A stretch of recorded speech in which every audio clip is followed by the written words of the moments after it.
Le déplacement d'Alice Ruffo à Sétif, puis à Palais d'El-Moradia, dépasse largement le simple cadre commémoratif.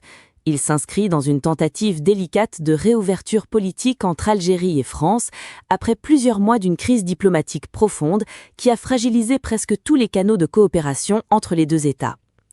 La symbolique du 8 mai 1945 reste centrale dans cette séquence. Pour l'Algérie, les massacres de Sétif, Guelma et Kherrata représentent bien plus qu'un épisode colonial sanglant. Ils sont considérés comme le véritable point de départ de la conscience nationale moderne ayant conduit à la guerre de libération.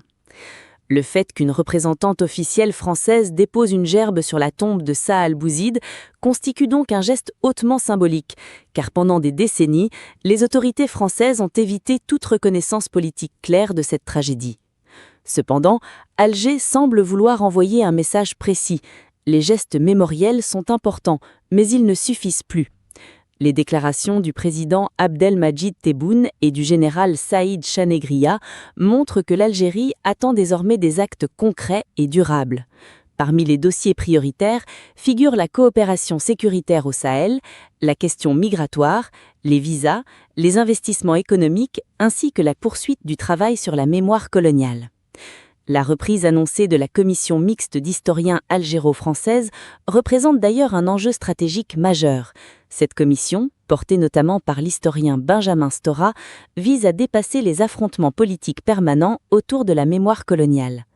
Mais le défi reste immense. En France, comme en Algérie, la mémoire est devenue un sujet extrêmement sensible politiquement. Chaque avancée est immédiatement contestée par des courants opposés.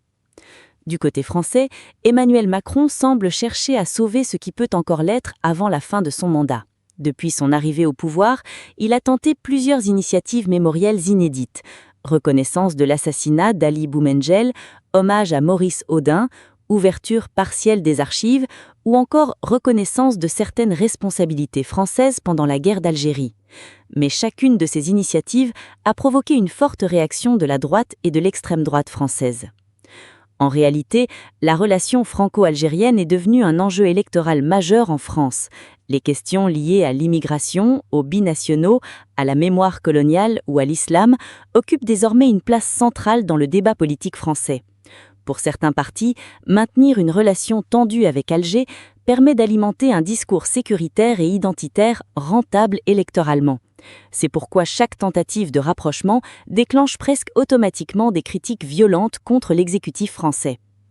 Dans ce contexte, la visite de Patrick Martin à Alger prend aussi une dimension importante.